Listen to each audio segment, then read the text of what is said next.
हरे भरे जंगल में एक छोटी सी मेहनती चींटी रहती थी। उसका नाम था चिंटू। चिंटू बचपन से ही तेज तर्रार और मेहनती था। हर काम में वह सबसे आगे रहती थी, चाहे वह खाना जुटाना हो या सुरंग खोदनी। वह हमेशा दूसरों के लिए मिसाल बन गई थी। लेकिन जैसे जैसे चिंटू बड़ी होने लगी, उसके मन में एक अजीब सी तुलना की भावना बनाने लगा। एक दिन जब जंगल में हल्की बारिश के बाद धूप फैली थी, मोर ने अपने पंख फैलाकर नृत्य किया। पूरा जंगल उसकी ओर देखने लगा। रंग बिरंगे पंख चमक रहे थे। चिंटू पेड़ की जड़ से यह दृश्य देख रहा था और सोचने लगी, कितनी सुंदरता है इस मोर में। सब इसकी ओर देखे हैं, मेरी तरफ कोई नहीं देखा। मैं तो इतनी मेहनत करती हूँ, फिर भी कोई मुझे नहीं सह रहा था। दूसरे दिन उसने तितली को हवा में उड़ते देखा। तितली फूलों से फूलों पर मंडरा रही थी। चिंटू ने आह भरी, काश मेरे पास भी पंख होते। मुझे तो हमेशा जमीन पर ही रेंगना पड़ता है, उड़ना तो मेरे बस का नहीं। कुछ ही देर बाद उसने गिलहरी को देखा। वह पलक झपकते ही एक डाल से दूसरे डाल पर छलांग लगाती रही थी। चिंटू ने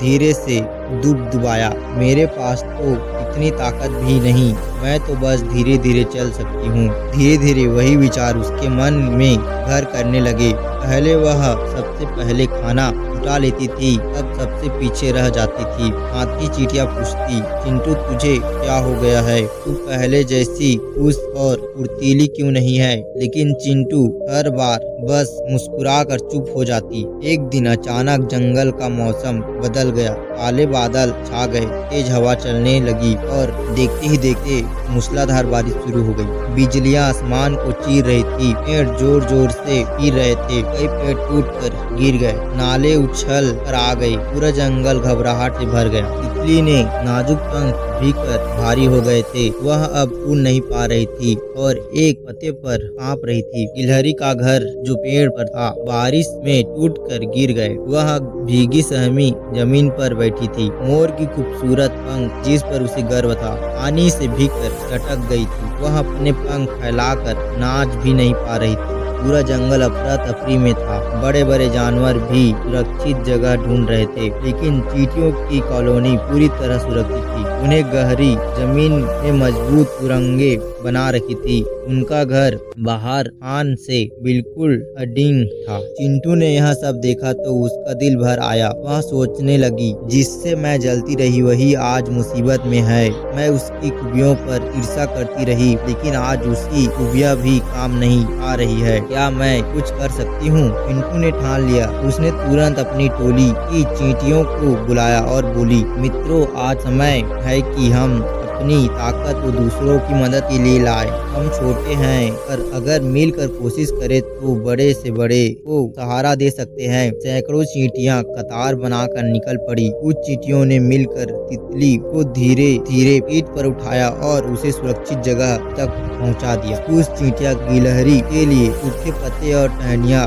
लाने लगी ताकि वह आराम कर सके। कुछ चींटियां मोर के पंखों से पानी हटाने लगी ताकि वह हल्का महसूस करे। यह दृश्य देखकर जंगल में बड़े बड़े जीव हैरान रह गए। वाह, इतनी नन्ही चींटियां इतना बड़ा काम कर रही है। बारिश थमी, सूरज निकला। जब मौसम साफ हुआ तो तितली ने भावुक होकर कहा, चिंटू तू उड़ नहीं सकती, लेकिन आज तूने हमें भावना चिंटू तू उड़ नहीं सकती, लेकिन आज तुमने हमें संभाला। तेरे पंख नहीं हैं, पर तेरे दिल में पंख सबसे बड़े हैं। मोर ने कहा, मैं रंग और सुंदरता के गर्व ढूंढा, लेकिन आज मुझे असली सुंदरता तेरे भीतर दिखी है। गिलहरी बोली, मुझे लगता था ताकत छलांग में है, लेकिन आज समझ आया असली ताकत सेवा और मदद में है। चिंटू यह सुनकर भावुक हो गया।